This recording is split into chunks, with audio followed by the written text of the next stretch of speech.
Okay, we are in Copenhagen for DTW Ignite 2026.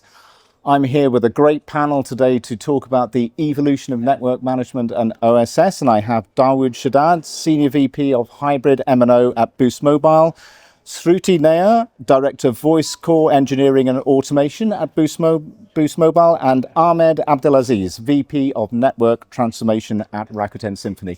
Welcome all. We're going to get straight into it. Dawood, from a leadership perspective, the industry is moving away from traditional EMSs, element management systems, towards unified vendor-agnostic observability. What are the primary business drivers for Boost Mobile to move towards this EMS-less model? And how does this support your broader digital transformation goals? Yeah, absolutely. And thanks for having me here, Ray. Look, we started our network journey back in 2021, and this was one of our fundamental principles that we will never have a vendor-provided EMS. EMSs, we believe, were a thing of the past, right? They used to be the most popular thing back in early 2000s. But as we go into the modern world, right now we're kind of towards the mid-cycle of 5G, heading towards 6G. EMSs are going to become more and more relevant, right? Which is why we ended up picking Rakuten Symphony as the single platform that essentially provides us the centralized observability. All of our vendor functions, whether it's coming from Mavenir, Nokia, Oracle, Matrix, everything talks to a single centralized observability framework where we do fault management, we do config management, we do alarms, we do KPIs. We're also doing, by the way, things like deep packet inspection, a whole bunch of stuff in this centralized framework. The whole idea is we don't want our internal employees, our NOC personnel, our engineering personnel, we don't want to train them on multiple platforms, which increases complexity. If I got to change something under the hood, now I got to bring in a new EMS system. It's learning curve. It's just a whole bunch of headache. Secondly, once you have disjointed multiple EMS systems, it's extremely difficult for me to go figure out how do I correlate things between one domain or one vendor, another domain, another vendor. It just becomes a nightmare. We're all talking about this TM forum theme is autonomous networks. How will you ever get there if you don't have this centralized layer unified? We're very happy. We started this way back in the day. We are well into this. We've been using this EMS-less from the vendor, single centralized framework, vendor-agnostic from Rakuten for about 4 years now, and it's been doing wonderful for us. Okay, fantastic, and that makes a lot of sense as networks evolve from the legacy traditional to where they need to go. And you mentioned autonomous networks and building on that. I mean, AI frequently discussed. It's all over this event here.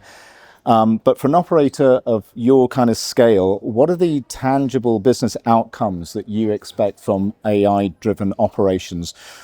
And what do you see as the highest return on investment ROI in automating the human element of the NOC? Yeah, let me touch on the first aspect of it. Look, we want to be very intentional when it comes to implementing AI within our network, right? We have built a network. It's relatively new compared to the other operators that exist in the US. We're not really trying to compete with them at the existing business model, which is, hey, you've got 100 million customers each. Let me figure out how to get a couple of million from you, 3 million from you, and try to become profitable. We're more interested in being essentially considered a software company. And Telecom happens to be a service that we provide. So our interest in essentially adopting and implementing AI will be, how does it help us? How does it open new avenues for us? How does it help us scale? How does it help us differentiate? For example, things like globally, when everybody's starting to talk about NTN and now we're going to need to build networks across the world, how do we accelerate that versus the incumbents where they may have to learn a few new things, new concepts, potentially start deploying on public cloud, which we've been doing for the last 6 years. So we see the role of AI and essentially autonomous networks and the journey we have taken so far as a super solid foundation that allows us to get to that state. Okay, excellent. Now, Shruti, shifting to the technical side here and moving away from EMS silos creates a massive data integration challenge. How is Boost Mobile leveraging Rakuten intelligent operations to normalize performance and fault data across a hybrid core to achieve true observability? In our network, as of today, we have different vendors like partners like Nokia, Oracle, Mavenir. As you mentioned, everybody comes with their own EMS, complexity, overhead, which we wanted to avoid. So now we have the centralized observability platform from Rakuten, which gives us a single pane of glass. Of course, there were a lot of challenges from a technical perspective, because if I take Nokia, for example, we have around 15 to 20 products from them. Now, each product has its own legacy. Few of them come as from their previous Alcatels, few of them are Nokia, few of them are Siemens. So when they all come, the formats are different, the data, tagging, everything is different. This is just Nokia as a vendor. And then when we pass on that data to Rakuten, they give us a standardized format that we have to follow, and no one product in Nokia is similar to each other. So our first approach was to go to the vendors and partners and tell them, please, can you change it, make it to this standardized? And if we went that route, it would never be a reality. So what we did was we asked our partner Rakuten to come up with we challenged them and we asked them to come up with a template where all the vendors would send you the data, the products would send you the data, they normalize it, they get it into a standardized format that they want to absorb, they parse it and send it across. And this was one of our major challenges when we started off, and this is how we overcome. And I would just give a big shout out to all our partners. With their help, with their support and collaboration is where we are today. And I'm sure that's a situation that resonates with a lot of operators around the world as well. Now, regarding the technical drivers for AI, how do you ensure that AI models are trustworthy? I mean, in a live high traffic network, how are you balancing automated decision making with the need for technical oversight? So I'm an engineer from heart. I don't trust AI at all. Till I see it, I don't believe it.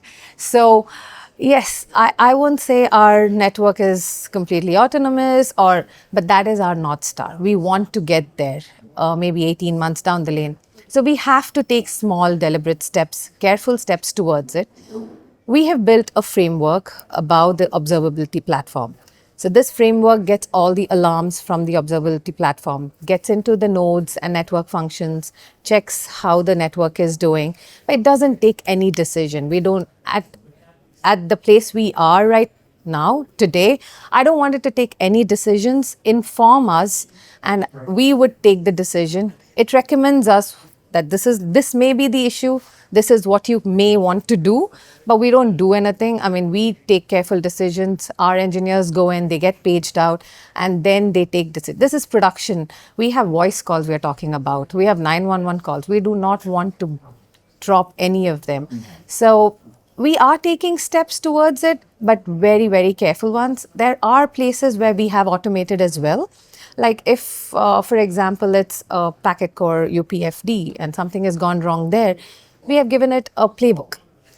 If these things happen, this is what you have to do. And in such scenarios, if all the criteria are met, it does it on its own, takes it out of rotation without human intervention. But these are very few cases, I would say a couple of them. Rest, we would like to be the owners. We would like to drive the decision as of today. Okay, no, excellent. And, that makes a lot of sense as well, especially as you said with, critical communications, you need to be very careful with the delivery of those. And Ahmed, we're at an event where there's a lot of talk about AI, but, one of the other hot topics in the industry is satellite communications. And as we look towards the integration of NTNs and non-terrestrial networks and satellite to mobile connectivity, the network footprint is expanding exponentially. How do you see the current observability framework evolving to accommodate the latency and scale requirements of NTNs? It comes with a few challenges because, first of all, you're used to your network being static. Your size did not go anywhere, unless it was like in a few cases cells on wheels and so on, but like mostly your network was a static topology. But now you're talking more about a network that is always moving. There is a lot of like interactive part about it that is always changing your topology, changing your data collection method, and even things like the handover and how you serve your customer changes with the business model. So when you're running a static model with another dynamic model together in a similar fashion, you need to have a data layer that can ingest both without disrupting the path. As Shruti just mentioned, like the goal in any new technology is not the disruption. It is more about slow and steady wins the race. So you have to go with careful steps, make sure the two business models are able to run together, and having a capability to ingest both data in an equal fashion and make sense of it into your network. Because previously, when you looked at the regular terrestrial network, losing coverage was meant that you actually went out of the cell coverage area or the cell coverage zone. But now with the non-terrestrial to support that, your business model in both your build, deploy, and even in your operate changes drastically because of the extra layer that you add on top. Okay. And again, this is something that operators all over the world are having to consider now. Their networks their service area is getting so much bigger and they have to deal with that. But just coming back to autonomous networks for a minute, what have been the low-hanging fruit use cases where autonomous network features provide immediate value for operators? Where's the fastest time to value with network automation?